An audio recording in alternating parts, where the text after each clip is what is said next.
तो भाई बाहुबली और आरआरआर जैसी फिल्मों ने तो पूरी दुनिया में तहलका मचा दिया। और अब इसके पीछे जो डायरेक्टर हैं एस राजामौली, वो फिर से कुछ ऐसा लेकर आ रहे हैं जो सिनेमा का इतिहास बदल सकता है। उनकी अगली फिल्म को लेकर जो माहौल बना हुआ है, जो एक्साइटमेंट है, वो बस कमाल का है। मेकर्स का तो सीधा कहना है कि ये एक ऐसा एक्सपीरियंस होने वाला है जो आज तक इंडियन स्क्रीन पर किसी ने नहीं देखा। मतलब ये सिर्फ एक और फिल्म नहीं है, ये एक सिनेमैटिक रेवोल्यूशन, एक क्रांति की तरह आ रही है। तो इंडिया के सबसे बड़े विजनरी डायरेक्टर एक बार फिर से तैयार है कुछ बहुत बड़ा करने के लिए।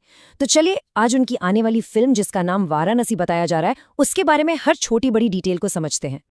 सबसे पहले बात करते हैं इस प्रोजेक्ट की नींव की, मतलब वो दो बड़े नाम जिनके कंधों पर इस पूरी फिल्म का भार टिका हुआ है। एक तरफ तो है खुद एस राजामौली। हम सब जानते हैं इनकी फिल्में कितनी बड़ी, कितनी ग्रैंड होती हैं, और इनकी कहानी कहने की कला तो खैर लाजवाब है ही। और दूसरी तरफ है सुपरस्टार महेश बाबू, जिनका स्क्रीन प्रेजेंस, जिनका करिश्मा पर्दे पर बस आग लगा देता है। सोचिए इन दोनों का एक साथ आना, ये इंडियन सिनेमा के लिए किसी ड्रीम टीम से कम नहीं है। देखिए, राजामौली ने इंडियन सिनेमा को हमेशा के लिए बदल कर रख दिया है। सही मायनों में पैन इंडिया फिल्मों का जो ट्रेंड है वो इन्होंने ही शुरू किया। विजुअल इफेक्ट्स का लेवल कहां से कहां पहुंचा दिया और हमारी भारतीय कहानियों को पूरी दुनिया तक पहुंचाया।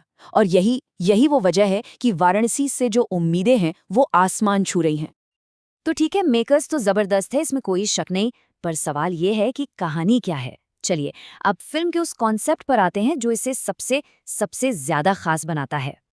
तो जो खबरें आ रही हैं उनके हिसाब से फिल्म की कहानी रामायण से इंस्पायर्ड है। रामायण जो हमारा एक बहुत ही प्राचीन और पवित्र महाकाव्य है। ये धर्म, कर्तव्य और अच्छाई की बुराई पर जीत की कहानी है। एक ऐसी कहानी जो सदियों से हमें प्रेरणा देती आ रही है। लेकिन असली मजा तो अब है। कहा जा रहा है कि वाराणसी इस कालजयी कहानी को एक बिल्कुल नए, एक मॉडर्न अंदाज में पेश करने वाली है। मतलब सोचिए, एक प्राचीन कथा, लेकिन उसे आज की टेक्नोलॉजी और आज के स्टोरी टेलिंग के तरीके से बताया जाएगा। फिल्म में महेश बाबू का जो किरदार है उसका नाम है रुद्र। पर ये रुद्र है कौन, उसका मकसद क्या है, ये एक ऐसा सस्पेंस है, एक ऐसा रहस्य है जिसने हर किसी की उत्सुकता को बढ़ा दिया है।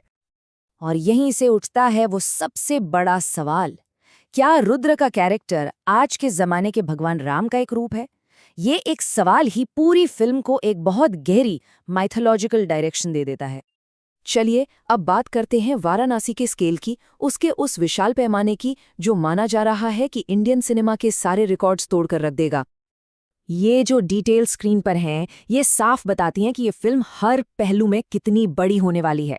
विजुअल्स ऐसे होंगे जो दिमाग हिला दें, कहानी में माइथोलॉजी, हिस्ट्री और फैंटेसी सब कुछ मिक्स होगा। और टेक्नोलॉजी वो तो बिल्कुल लेटेस्ट, बिल्कुल नई इस्तेमाल की जाएगी।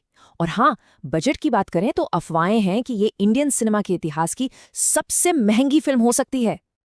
हाँ, लेकिन ये भी सच है कि जब सपना इतना बड़ा हो तो उसे हकीकत बनाने के रास्ते में मुश्किलें भी उतनी ही बड़ी आती हैं। मेकर्स के सामने जो सबसे पहली और बड़ी चुनौती है वो है ऑडियंस की उम्मीदें जो आसमान पर हैं। फिर इतनी नई और कॉम्प्लेक्स टेक्नोलॉजी को संभालना, और सबसे मुश्किल एक प्राचीन पौराणिक कहानी को आज के नैरेटिव के साथ बैलेंस करना, ये सब बहुत मुश्किल काम है। तो मतलब साफ है, ये फिल्म सिर्फ एंटरटेनमेंट के लिए नहीं बन रही है, इसका इम्पैक्ट बहुत बड़ा हो सकता है। चलिए समझते हैं कि वाराणसी इंडियन सिनेमा पर क्या लॉन्ग टर्म असर डाल सकती है। अगर ये फिल्म कामयाब हो गई तो सोचिए क्या होगा। ये ग्लोबल स्टेज पर इंडियन सिनेमा को एक नई पहचान देगी, देश में टूरिज्म को एक जबरदस्त बूस्ट मिलेगा, और जो आने वाली पीढ़ी के फिल्म मेकर्स हैं उनके लिए ये एक इंस्पिरेशन का काम करेगी। अब जाहिर सी बात है, इतनी बड़ी फिल्म रातों रात तो बनती नहीं, इसमें वक्त लगता है, और ये जो लंबा सफर है ये तो अभी बस शुरू हुआ है। अभी तो देखिए फिल्म को लेकर बस बातें हो रही हैं, एक माहौल बन रहा है। इसका असली काम मतलब प्रोडक्शन वो 2025 से 2026 तक चलेगा। और अगर सब कुछ ठीक रहा तो हम शायद मार्च या अप्रैल 2027 में इसे थिएटर्स में देख पाएंगे। तो आखिर में सवाल वही है, क्या वाराणसी वो फिल्म साबित होगी जो इंडियन सिनेमा का पूरा नक्शा ही बदल देगी? जवाब तो खैर वो तो वक्त ही बताएगा, लेकिन एक बात तो तय है, इसमें पूरी दुनिया को हिला देने का दम जरूर है।